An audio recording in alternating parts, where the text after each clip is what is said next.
ஜோதிடத்தில் கேது இது ஒரு கிரகம் அல்ல, இது பொதுவாக சந்திர கிரகத்தின் தெற்கு முனை என்று அழைக்கப்படுகிறது. கேது அசுரனின் வாள். கேது ராகுவை போலவே ஒரு சாயா கிரகம் ஆகும்.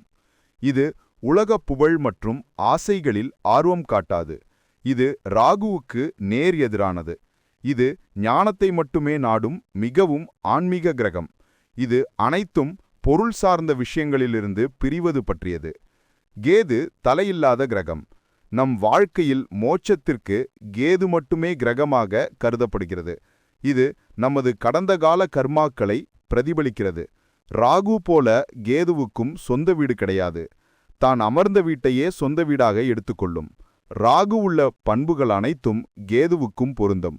பாட்டியார், மாந்திரீகம், ஞானம், மோட்சம், விநாயகர் வழிபாடு, விரக்தி அடைதல், விபச்சாரம் செய்தல், தற்கொலை செய்யும் எண்ணம், புண்ணியஸ்தல யாத்திரை, சிறைப்படல், ஞானிகள் தரிசனம் ஆகியவற்றுக்கு கேது காரணமாகிறார். இவருக்கு ஞானகாரகன் என்று பெயர். வேதாந்த அறிவு நுட்பங்களுக்கும் மோட்சத்திற்கும் எந்த ஒரு பிரச்சனையிலிருந்தும் விமோச்சனம் பெறுவதற்கும் காரகத்துவம் உள்ளது கேது.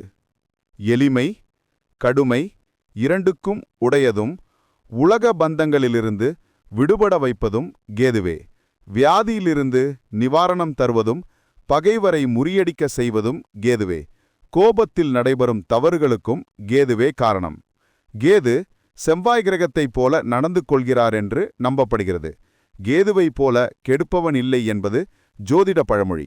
விபத்துகளையும் தாகாத சகவாசத்தையும் வழங்குவதும் கேதுவே. கேது ஞான மார்க்கத்தில் ஆன்மீகத்தை வழங்குபவர். ஞானகாரகன் என்ற புகழை பெறுபவன் கேது. மோட்சக்காரகனும் இவனே. மோகினியால் துண்டிக்கப்பட்ட ராகுவின் உடம்பே கேது. விஷ்ணுவை நோக்கி தவம் இருந்ததால் பாம்பு உடலை பெற்றான். விஞ்ஞானம், மெய்ஞானம் ஆகிய அனைத்து துறைகளையும் தன் வசத்தில் வைத்திருப்பவன். நீச பாஷைகளில் தேர்ச்சியை தருவான். தாய் வழிபாட்டனுக்கு காரகன். இது விருச்சிகம் தனுசு ராசியில் உச்சமடைந்து ரிஷபம் மிதுனம் ராசியில் நீச்சமடைகிறது. மேலும் ஜோதிட சம்பந்தமான தகவல்களுக்கு ஜேஜே டுடே சேனலை சப்ஸ்கிரைப் பண்ணுங்க.